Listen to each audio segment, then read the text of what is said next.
Lord of the Rings, probably out of anything, is probably my favorite. Like IP. IP, no. Like, probably one of my favorite themes. So I went down this rabbit hole. And I think I ordered like $dollars worth of stuff in the last couple of days.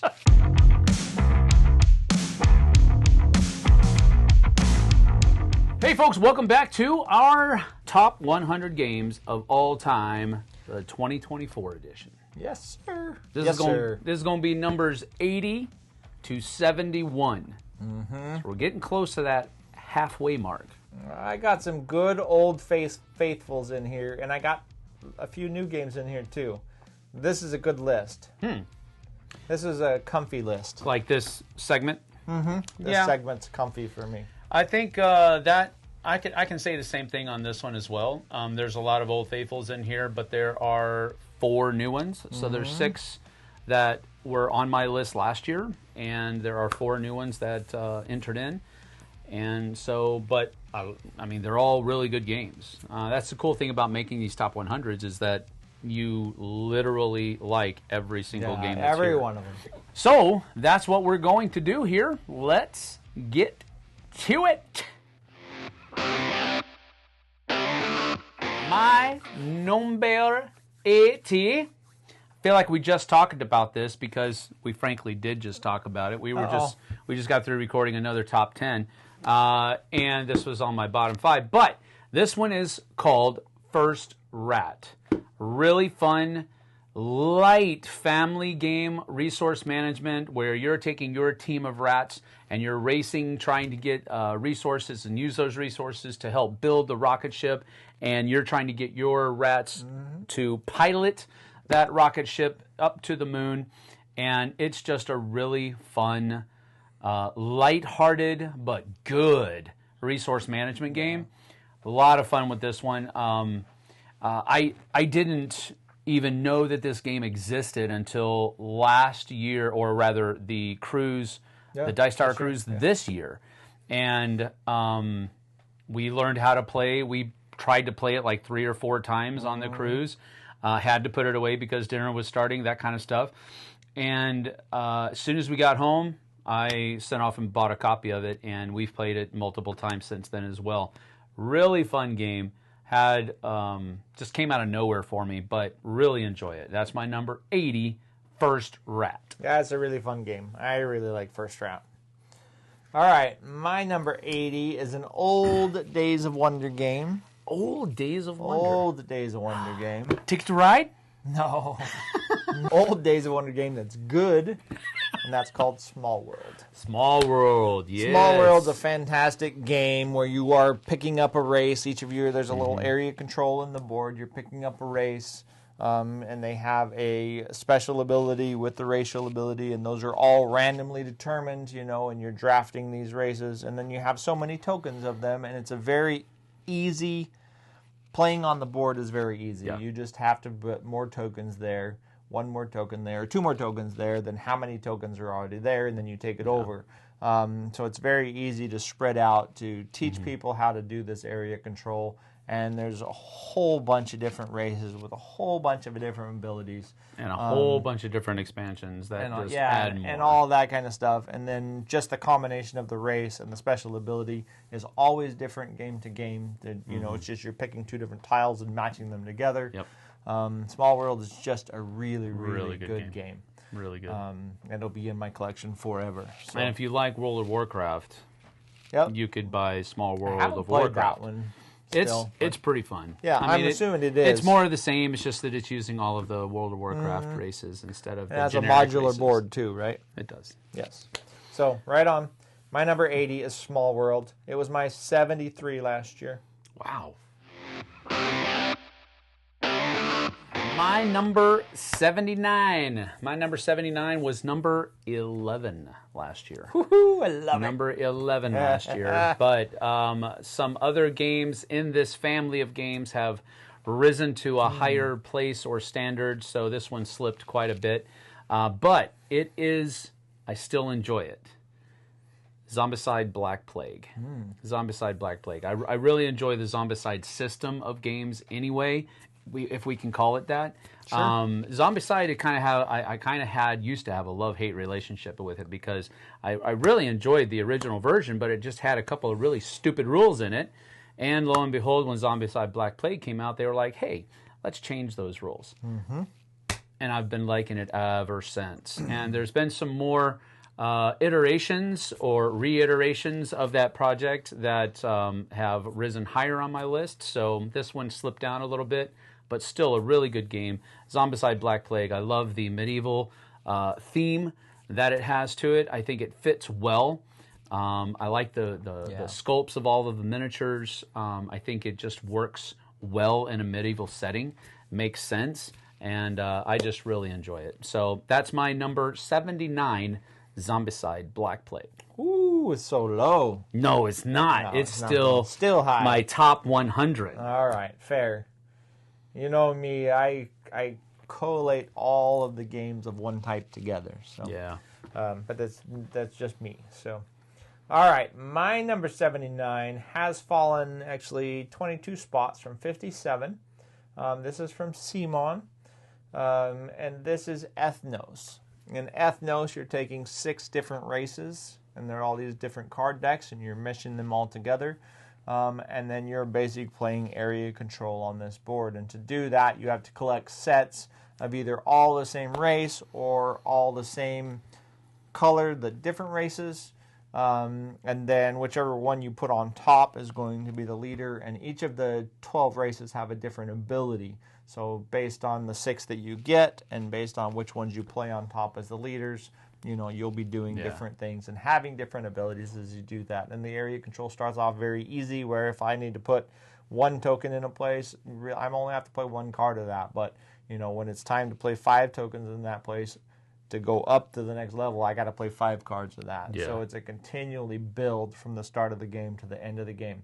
Right. Then the trick of that is while you're collecting cards to play the sets you need, any card you don't play when you play a set, you have to put out on the table for everybody else to pick from. So you don't get to keep them and keep building from them. You got to start over. So it's a really cool mechanism. It has fallen a little bit because I don't really have people that play this with me very often. But I really do love this game. And it's ugly. And the truth of the matter is, I'll put a pretty game on the table before an ugly game. So that's true. That's why it's not on my list. My number 79 is Ethnos. I love the system. I love the game. It's just ugly. Understood.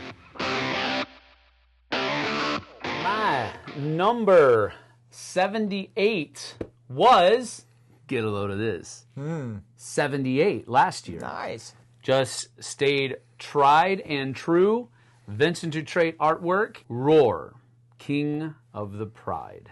Wow. Roar, King of the Pride. This is a really cool area control mechanism game where you are basically trying to grow and expand your pride's influence on the continent of Africa. And each of the different areas that you can control give you different bonuses and victory points and that type of thing. And you can take over other people's prides by kind of assimilating them in, but there's a lot going on as far as that's concerned.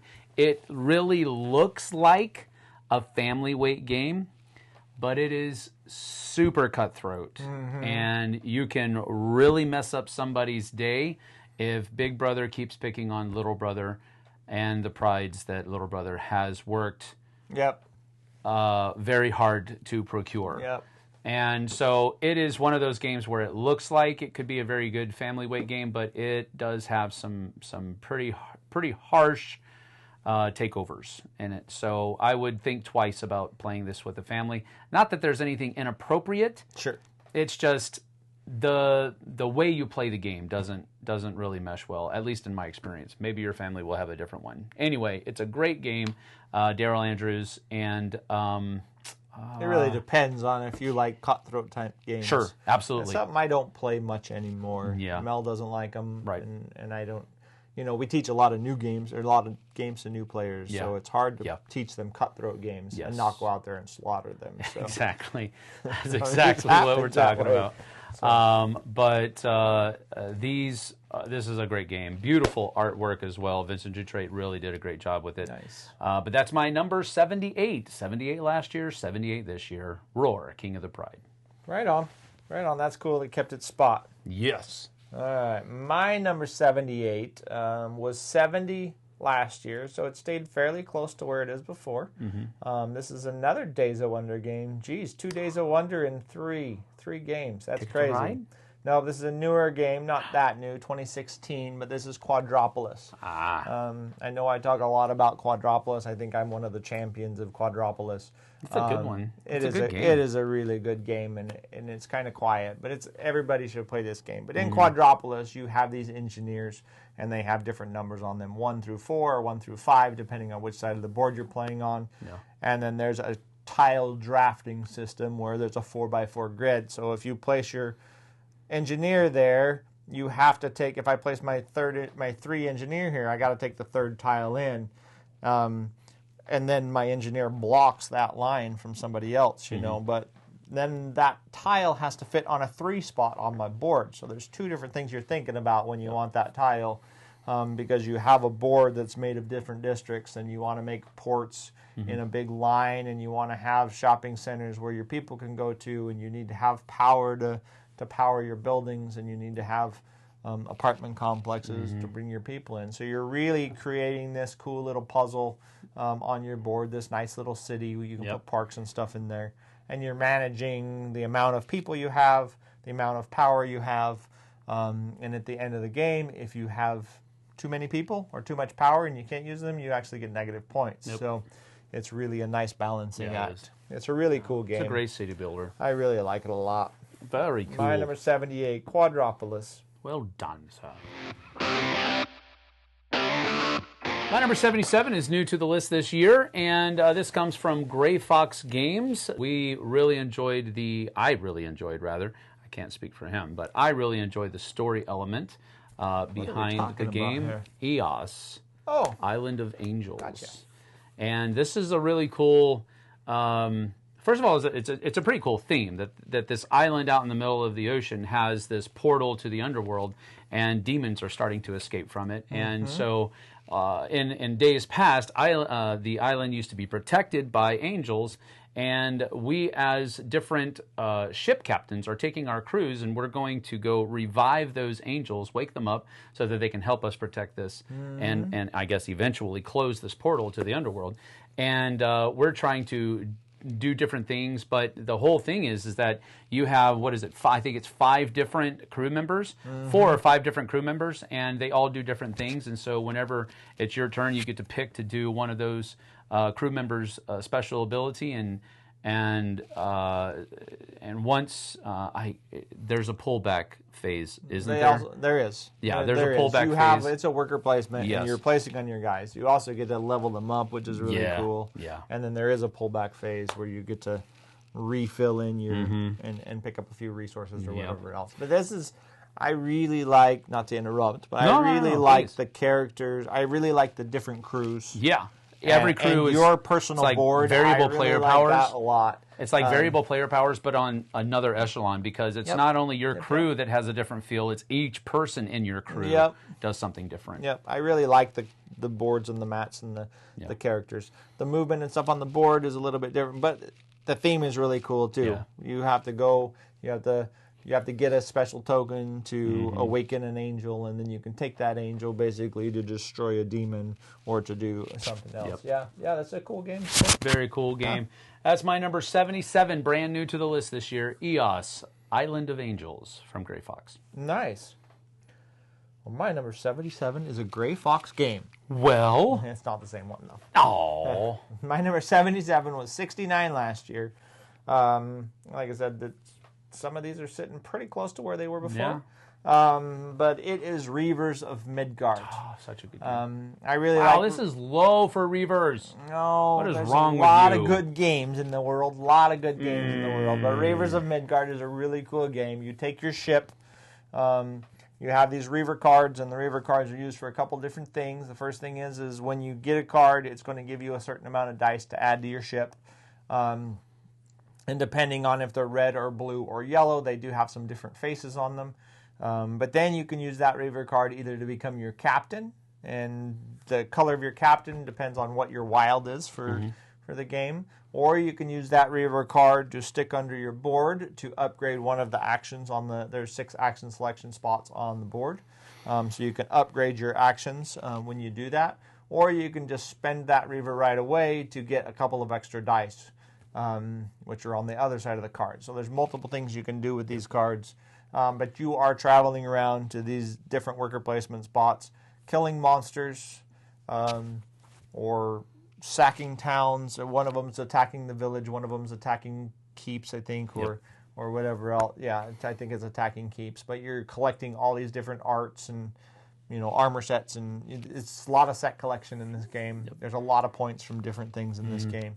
But yeah, it's just I really like this game. It's very colorful. It's very bright. I love the dice. Yes. And you're using those dice to spend to do different things. It's not like you're rolling them a bunch. But yeah. By far and away, that is correct. Yeah, you're. This is more of the Euro style version of Champions of Midgard. Yep. Champions of Midgard and Reavers share a lot of small similarities. But this is definitely more of a Euro game. Yeah. Champions is more of a hybrid between Euro and Amero Thrash. Yeah, but I really like Reavers. I really do. Yep, good pick. So my number 76 was number 59 last year, so not that much slippage. Yep. Matter of fact, I think one of the reasons why it's still this high on my list is because we just played it recently, Jess and I had a blast playing this game. Nice. It's called Last Night on Earth, the zombie game. And this is by Flying Frog Productions. And one of the things that actually initially put me off on the game was their graphic design choices of using actual photographs of actual actors dressed up as these different, the cast of a B-roll zombie movie. But I thought you were going to say actual pictures of zombies. there are no actual pictures of zombies because zombies don't exist. However, did you know that scientifically there is a fungus? Yes. That's what The Last of Us is built on. But that's a real thing. Yeah. That's I've kind heard of about freaky. it. It reanimates. Yeah, reanimates dead tissue. Yeah. That's kind of freaky. Anyway, Last Night on Earth is, for me, it's kind of the OG as far as zombie games are concerned, because it was one of the first ones that I really did enjoy playing. There's other ones out there that were just like basically dice games and very simple roll and move type games. But this was the one that was actually like, now this does have roll and move, don't get me wrong, but it's got variable player powers. It's got it's scenario driven. So it's got a modular board. There's just a lot of really fun things going on with it, and it's not meant to be taken very seriously. You just play it in that kind of mood where you just want to have some stupid fun, and that's where this really hits. I love it, and I don't think I'll ever get rid of it. That is my number 76, Last Night on Earth. Nice. My number 76, to my calculations, is our first crossover.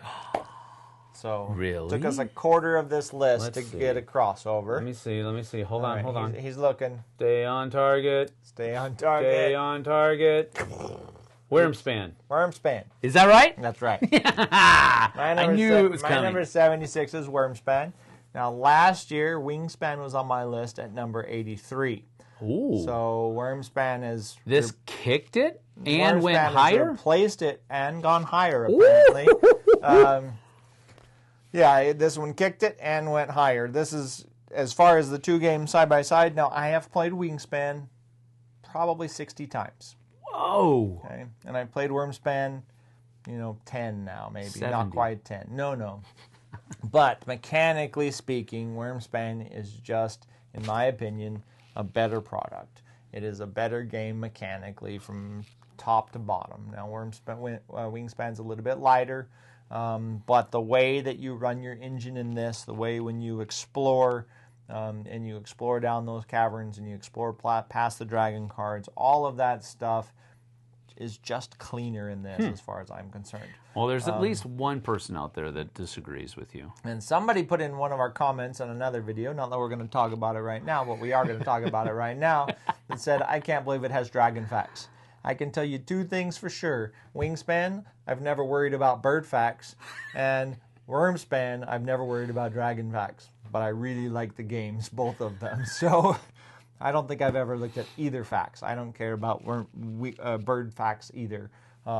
It's the game that matters. Well, if a bird can send a fax, that's pretty. Right. That's pretty. As far as the artwork level. goes, I really like dragons. Anyways, I like the way they did the watercolor artwork in this. I think it's unique, and I think it looks good.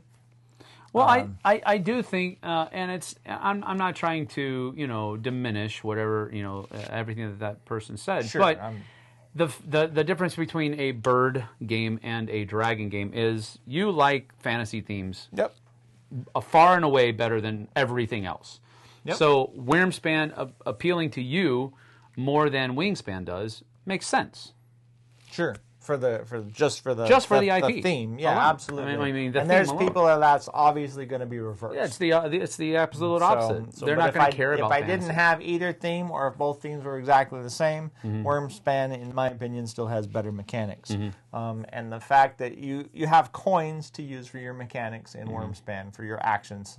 And some of your actions will actually take 2 coins, which is very painful when you only get 6 per round. Yeah. But there's also ways to get more coins. So in Wingspan, where your number of actions is set from round to round to round to round and never ever changes from game to game to game, in Wormspan you have all different ways to play with those action tokens and to make different things happen. And I really, really, really like that. And I think that may be the number one reason why I like this one better. That might be the cream of the crop, is the way that the actions work. I just like it because it's dragons and not birds. Yeah, absolutely. So there you have it. That's my enough for number me. 76, Wormspan, and I have no problem playing Wingspan. I'll still play it. No First worries. crossover, awesome. My number 75, I do not believe is going to be a crossover. But it is new to the list, and it is designed by a man by the name of Jeffrey Ahlers, and it is put out by 25th Century Games. Do you like donuts? I do. I like donuts. Can't eat them as much as I used to, but this one is called Donut Shop. And Donut Shop is really a set collection game, but it's got a really neat set collection mechanism in that one of the ways that you're trying to use the cards out of your hands, so there's hand management in there, and you're trying to collect different sets of cards in your hands so that you can play them down, and that allows you to box up certain donuts that are out there on the service shelf, whatever it might be, and you're basically filling orders. With these different boxes that you've these donuts that you've boxed up because you were able to play the right kinds of cards. But some of the cards also have coffee cups on them, and that will score you extra points if you fulfill a coffee order with your donut order. Some of them will say you get bonus points if the donuts have sprinkles on them or different kinds of glazes on them. There's a number of different things that do that. But that's not the only way you score points. You also score points by just placing new Lots and lots of points. tiles out there. Yeah, you score a lot of points. Actually, it's cents. It's money that you're scoring. Yeah. It's not points. But it's themed around the 1940s, 1950s. You can't have cents. It's $9 a donut nowadays. No. This is back in the 50s when you could buy an entire dozen for like 20 cents. All right. So anyway, the other way you score points is by actually placing the tiles out there, and you score more points if you're able to get a larger group of the same kind of donut out there with your placement. So that's another way that you can score points as well. It's a really fun, definitely family level type game where it's just thematic and it is fun and it's a food game. I like food games. Yeah, you're making me hungry. I know, right? You know, the only thing better than a donut What? is a ribeye steak donut. Take a steak, cut a circle and a hole in the middle. Okay. Eat that piece first. All right. Alrighty, well that is my number 75 donut shop. Nice. My number 75. These guys gotta buy donuts, I'm pretty sure. My number 75 is from Redzen Games. It's fairly new. It was new to my list last year. Wait, everything was new to my list last year. It was your first list. It was my first list. This is Scarface 1920. Ooh, good one. There's some good donut shops back then, sure.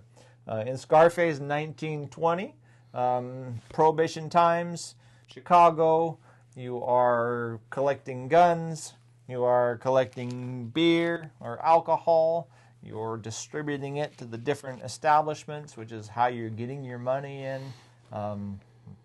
You have to pick up vendors who can not only hold it for you, but make you more. You're getting chased around by the cops. You know, they're doing their thing. This is a really cool game where you have a mob of your own. I'm trying to think. I mean, there's an Al Capone mob. I can't remember what his mob is called, but there's 4 different mobster families in this. Factions. The Black Wolves are one of them. And those factions play quite a bit different. Your main leader's abilities are quite a bit different from faction to faction to faction. You have a board that you are upgrading your gang as you go. You're trying to get cars out on the board. You're trying to get, your trucks, your supply trucks out on the board. You're also trying to have control of the speakeasies and have control of the casinos and all of those kind of things. It's very area control. Yeah. And you're trying to maintain all of that while everybody else is trying to send the cops towards you or trying to steal your stuff. So this is a really cool game. Very, very, very thematic. You feel like you're, a mob boss when you're playing this game because you're doing, you're doing things in the underworld. That's going to put you up on the crime track. Yep. And that you're going to get chased and all those kind of things. And there's raids that happen, and whoever's highest on the crime chat gets hit by the raids the hardest. And it's just a really cool game. Absolutely. It's got a great production. Yep. And it's just really fun. Yeah. I've only played this game once, and it was so fun. Yeah. It was a great time. So totally agree with that. That's a good pick. My number 75. Oh, it was number 75 last year. Oh, Isn't that kind of crazy? Yeah, It's it is. weird when it lands in the exact same We spot. both had one that landed in the exact same spot on this segment. That's cool. All right, my number 74 slipped from number 29 last year. I like it. But, again, it's just that influx of 130 new games. This one is designed by Stan Kordonski, one of the greatest guys that you'll meet in the industry. Really fun, very nice. And this is called Rurik, Dawn of Kiev. This is probably, of the games that I've played from Stan Kordonski, this is probably one of his lighter games. This one is a great little game about how the city of Kiev came into existence, and I haven't played it in a long time. I think the last time I played it was maybe 3 years ago. I played it at a Comic-Con, and I just really enjoyed the game a lot, and I like the component quality. I like the area control aspect of it. Just a lot of cool things going on in it, and I enjoy it. So I got to get it to the table again, but this is my number 74, Rurik, Dawn of Kiev from Stan Kordonski. I really like that, the way that your actions are selected on that bidding track. That's freaking awesome. That's something that kind of carries into a lot of his different games. How you choose your actions is usually kind of a eccentric part of the game. Yeah, absolutely. That's the right way to put it. It's quite different in each of his games. Yeah. So that's very cool.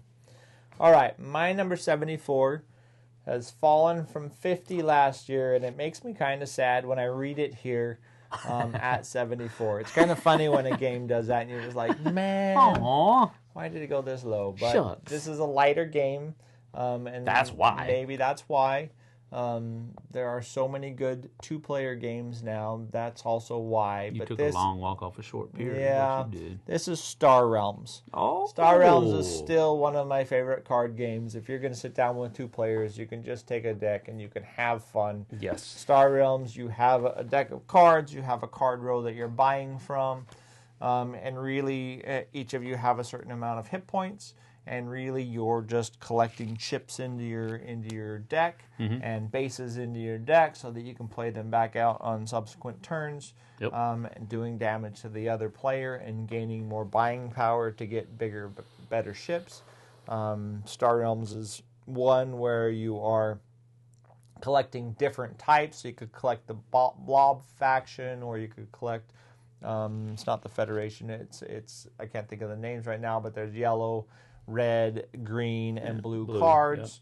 You can collect all those different kinds, and if you play 2 blue cards down in the same hand, they may have abilities that trigger off of each other. So it's just a very cool engine building, deck building. It's quick and easy, and it's just really fun to play. So I really love Star Realms. Yeah. I'm looking to see where it fell on my list. I'm just curious. There it is. But is it much higher? No! It's off. Never mind. It is no longer on my top 100. 218, huh? No, I really that love was a pretty Star close Realms, guess. But it's fallen. It's definitely fallen for me. There's just so many 2-player games now that are extremely good. Yes, and there's a lot of multiplayer games that play well with 2 players. That play well with 2 players, yeah. So, agreed. All right, good pick. That was my 74. Good pick. My number 73 is the newcomer to the list. We were just talking about Stan Kordonski. This is one of the games we just mentioned. Really? Nova Roma. Ooh. I really enjoy this. I like this one a little bit more because of the theme, and I like how well the theme is utilized within the game. I won't go so far as to say you feel like you are actually building the Roman Empire. That is not. There's so many different things to do in Nova Roma. Yeah. It's really hard to feel like you're doing any one concerted effort in anything because you have to go and do these different things. And normally I don't really like that much in this game, in these kinds of games. And this is one of the heavier games that I do enjoy. But I do really enjoy the action selection mechanism in this one. I love how you have that column and row mechanism or grid, where if you place it here, you get to do those 2 things. And then if you place another one here, you get to do that, and you get to do this, but you get to do this twice now because you have 2 in that row and or column. I really enjoy that mechanism a lot. I also like a lot of the different things that you're doing because they're all kind of, the sailing bit gives you more victory points, but it gives you more bonuses. The area control thing where you can build up different provinces and each of the different things, that has a little bit of a different feel. You can collect different kinds of workers that help you do different things throughout the course of the game. You can do things in the chariot races. There's just a lot of cool things that you're doing in this, and that's not even talking about your player board, which is another set of mechanisms and things that you can do in your game. There's so much. It feels like it's the entire kitchen and the kitchen sink in this game, but it fits so well together. And this is a good, strong game from Stan. So that's my number 73, Nova Roma. Yeah, the thing about this game, too, with that central action selection is for a lot of heavy Euros, you don't, and this is pretty heavy. Yeah, it is. There's a lot of thought process in this, but you don't have a lot of player interaction. This game, you have a ton of player interaction because you are fighting in the chariot races. You're trying to get around the board. You're trying to get this before they do, and you're trying to block them in the center, even though you know you'd rather go in the chariot races than move your ship. But if I don't, he's going to get 3 on his next turn. You know what I mean? So. There's a lot more player interaction. There's a lot more thought process with what everybody else is doing in this game than many heavy Euros. So, yeah, that's a good pick. That's probably, now that you've articulated it that way, that's probably why I like this heavier game that much, because there is a lot more interaction. Cool. Thanks. You're welcome. Very good. Well, my number 73, I guarantee Sam will be happy that I put it here. Maybe not that I put it at 73, but this is new to my list. And this is a really good game from Bombix. This is Gnar. Oh! Gnar, I was thinking Pandasaurus because that's the U.S. distributor. But yeah. Okay, cool. Yeah, very cool. But in Gnar, you're collecting different colored Viking cards into your tableau. Crew. It's not a tableau. Yeah, kind Crew. of into your. Yeah, It's your crew. You're collecting these crew members, and every time you collect a crew member, if I collect a red crew member, I get to fire off the abilities of all my red crew members, and I get something from each of them. So if I have 3 or 4, that's pretty awesome. Yep. But you're also collecting these so that you can go out on journeys and spend those Viking cards, because when they go out on a journey, they never come back. No, they That's just move how on to a different they move ship. on to the new ship, right? But you're going out and collecting these journey cards, and the journey cards are making your main board, the centerpiece of your main board, better. You're collecting these bracelets. You're also collecting those little helmets that can help you. They can help replace cards for the journey cards if you don't have an extra red person or something like that, or an extra yellow. But then also with the bracelets, you have kind of an income that happens, that these journey cards start to build up and make this income better and better and better. And this is really, really a race game. And I think that's really why I love it the most, is just the fact that it is a race. Yep. If you ever lose sight of the fact that this is a very fast race, you're going to lose. Yep. And I really like the speed of this game and the thought process behind all those different things you can do. It's a race to 40 points. And that first couple of rounds, you're like, oh, people are just getting a few points every round. This is going to take a while. And then by like 4 or 5 rounds in, people are getting like 6, 7 points every turn. It goes fast. By the time somebody hits 25, they're just about ready to win. Yes, that is absolutely correct. Yeah, this is a really, really fun game. It's a beautiful production. I really like the way they did the artwork and everything in here. I like the art style. And then that mechanic where if I get a red Viking off of the board, I have to then place, or if I get it from the red Viking slot, then I have to, if I You play it in the red slot, you have to take it from the red column. I got to take it from the red column, which is a really cool other mechanic. Sorry about that. Yep. But yes, I really like Gnar. I think it's a fantastic game. That's my number 73. There's so much game packed into such a small box. Yep. So, and that's one of the coolest things about it. My number 72 was 69 last year, so not a whole lot of slipping, but it has been the source of some controversy of late here on the channel. But I'm just going to go ahead and say it because it is still a game that I enjoy.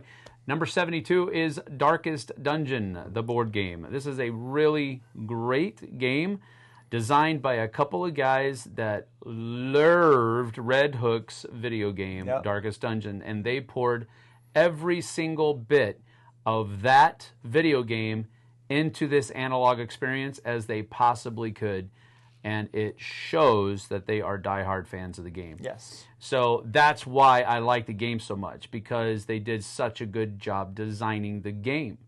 Graphics design, the miniatures, they're all top-notch as well, but this is just a fun game. Yeah, there's a lot of accounting. Who cares? It's immersive. Yeah, it's immersive. And it is such a cool theme, and they absolutely designed a board game that feels very, very much like to the video game that Red Hook came out with. So that's my number 72, Darkest Dungeon. That's a good pick. I really love this game. So, 100%. All right, my number 72, we just spoke about not too long ago. Not on this list, obviously. But it is from Stonemaier Games, and it is new to my list, and it has a bunch of space bees. Space bees! I really like this game, and it's easy to see it coming onto my top 100 just because of the way it plays and the smoothness of how it plays. You're playing out bees to different worker placement spots. There's only a few on the board, but everything you do in this game, you have to think about. You're playing out bees, and they are eventually pushing other bees out. But when I play a bee, if there's 2 spots there, I get the total value of the 2 bees for 1, which is really cool to do whatever action I want to do, whether that be buying tiles or getting resources or moving the queen's ship around the board or whatever else. But then every time your bees come back to you when they get bumped off, or when you decide to bring them back to farm, which you can do, they get older. And so your bees continue to age. They continue to get better for you. Unfortunately, once they're a 4, you know, they get an extra special ability at each of the spots for being like the top, you know, producing bees. But then after that, they hibernate, which I call dying. But at that point, you have to make sure you got new bees coming in. Yep. And it's just a really fun game. You are building your space hive. Newbies, Get that's it? right. Newbies. Yeah, but you're building a space hive. Yep. You have to store your resources in this hive. You have buildings in there that give you special abilities. You have honey buildings in there, the gold tiles in there that give you end game scoring. And all these kind of, obviously you're trying to get points in the end. But I really like the production. Yep. I love the way the bees work and the way they bump and the way you get them back and everything else. Yep. And if you want, you can have them dance. So Yes. if you don't know what I'm talking about, go play the game. Go play the game. Yeah, Or anyways. just do some research. There Because you that's go. actually one of the cool Bees things. actually dance. Yeah, they actually Who knows? perform a dance for the queen.